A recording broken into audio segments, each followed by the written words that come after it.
In 1959, a group was formed for a skiing expedition across the northern Urals in Sverdlovsk Oblast, Soviet Union. The goal of the expedition was to reach Gora Otitin, a mountain 10 kilometers north of the site where the incident occurred. This route undertaken in February was estimated as a Category 3, the most difficult time to traverse. Igor Dyatlov, a 23-year-old radio engineering student at the Ural Polytechnical Institute and was the leader of the group of 9 others, most of whom were fellow students and peers at the university.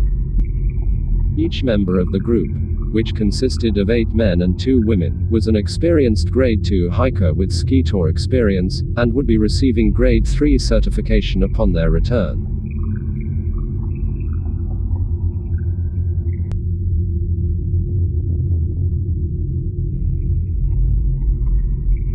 On January 25th, the group arrived by train at Ivdel, a town at the center of the northern province of Sverdlovsk Oblast. On January 27th, they began the trek toward Gora Otitin. On January 28th, one member, Yuri Yudin, who suffered from several health ailments, including rheumatism and a congenital heart defect, turned back. The next day, the hikers started to move through the pass. It seems they planned to get over the pass and make camp for the next night on the opposite side. But because of worsening weather conditions, snowstorms and decreasing visibility, they lost the direction and deviated west toward the top of Kholat Syak. When they realized their mistake, the group decided to set up camp on the slope of the mountain, rather than move 1.5 kilometers downhill to a forested area that would have offered some shelter from the weather. Before leaving, Dyatlov had agreed he would send a telegram to the sports club as soon as the group returned to Vizhai. It was expected that this would happen no later than the 12th of February, but Dyatlov had told Yudin, before he departed from the group, that he expected it to be longer. When the 12th passed and no messages had been received, there was no immediate reaction, as delays of a few days were common with such expeditions.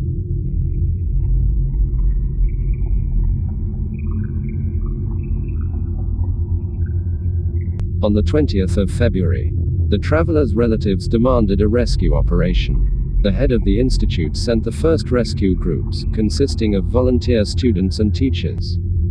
Later, the army and militia forces became involved, with planes and helicopters ordered to join the operation.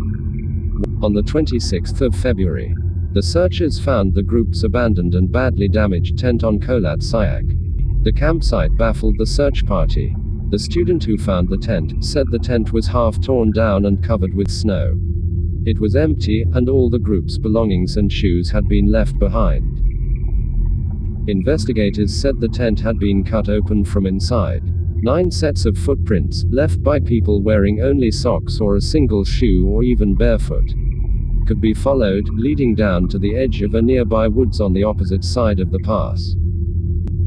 At the forest's edge, under a large Siberian pine, the searchers found the visible remains of a small fire. There were the first 2 bodies, those of Krivonoschenko and Doroshenko, shoeless and dressed only in underwear. The branches on the tree were broken up to 5 meters high, suggesting that one of the skiers had climbed.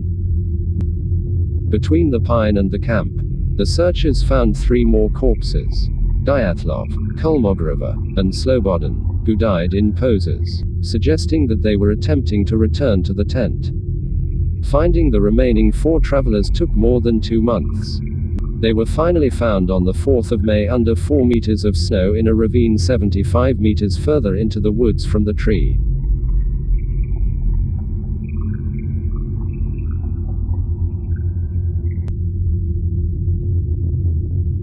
An examination of the 4 bodies found in May shifted the narrative of the incident.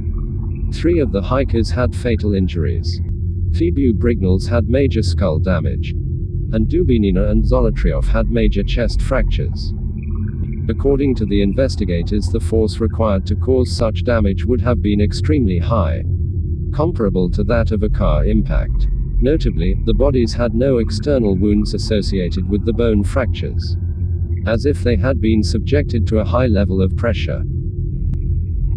There was initial speculation that the indigenous Mansi people, who are reindeer herders local to the area, had attacked and murdered the group for encroaching upon their lands. Several Mansi were interrogated, but the investigation indicated that the nature of the deaths did not support this hypothesis. Only the hikers' footprints were visible, and they showed no sign of hand-to-hand struggle. To dispel the theory of an attack by the indigenous Mansi people, Vasrojdeni stated that the fatal injuries of the three bodies could not have been caused by human beings.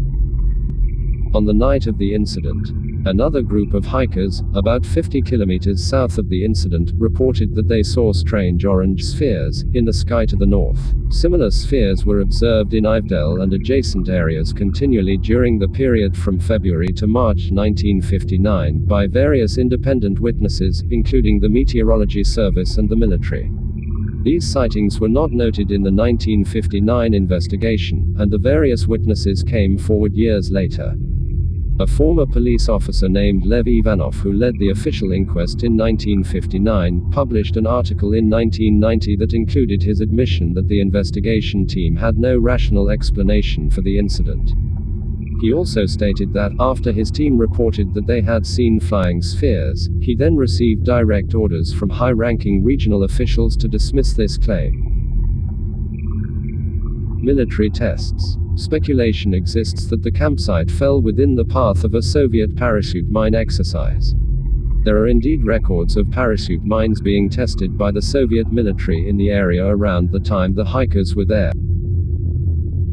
Parachute mines detonate while still in the air rather than upon striking the Earth's surface and produce signature injuries similar to those experienced by the hikers, heavy internal damage with comparably less external trauma. The theory coincides with reported sightings of glowing orange orbs floating or falling in the sky within the general vicinity of the hikers and allegedly photographed by them, potentially military aircraft or descending parachute mines. A similar theory alleges the testing of radiological weapons and is partly based on the discovery of radioactivity on some of the clothing as well as the bodies being described by relatives as having orange skin and gray hair. On request of the families, the investigative committee of the Russian Federation confirmed the avalanche with several important details added. First of all, the investigators, one of them an experienced alpinist, confirmed that the weather on the night of the tragedy was very harsh, with wind speeds up to hurricane force, 20 to 30 meters per second, and temperatures reaching -40 degrees Celsius. These factors weren't considered by the 1959 investigators who arrived at the scene 3 weeks later when the weather had much improved and had been covered with fresh snowfall.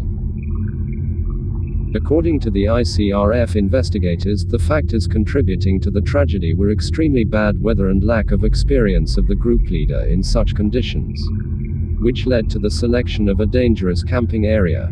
After the snowslide, another mistake of the group was to split up, rather than building a temporary camping place down in the forest and trying to survive through the night. Negligence of the 1959 investigators contributed to their report, creating more questions than answers and inspiring numerous conspiracy theories.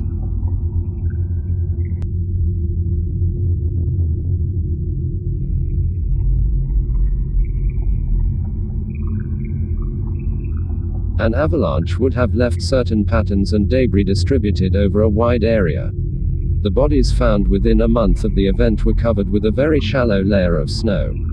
And, had there been an avalanche, this would have caused more serious and different injuries in the process and would have damaged the tree line. A study of the area using up-to-date terrain-related physics revealed that the location was entirely unlikely for such an avalanche to have occurred. Dyatlov was an experienced skier, and the much older Zolotaryov was studying for his master's certificate in ski instruction and mountain hiking. Neither of these two men would have been likely to camp anywhere in the path of a potential avalanche. Footprint patterns leading away from the tent were inconsistent with someone, let alone a group of 9 people, running in panic from either real or imagined danger. All the footprints leading away from the tent and towards the woods were consistent with individuals who were walking at a normal pace.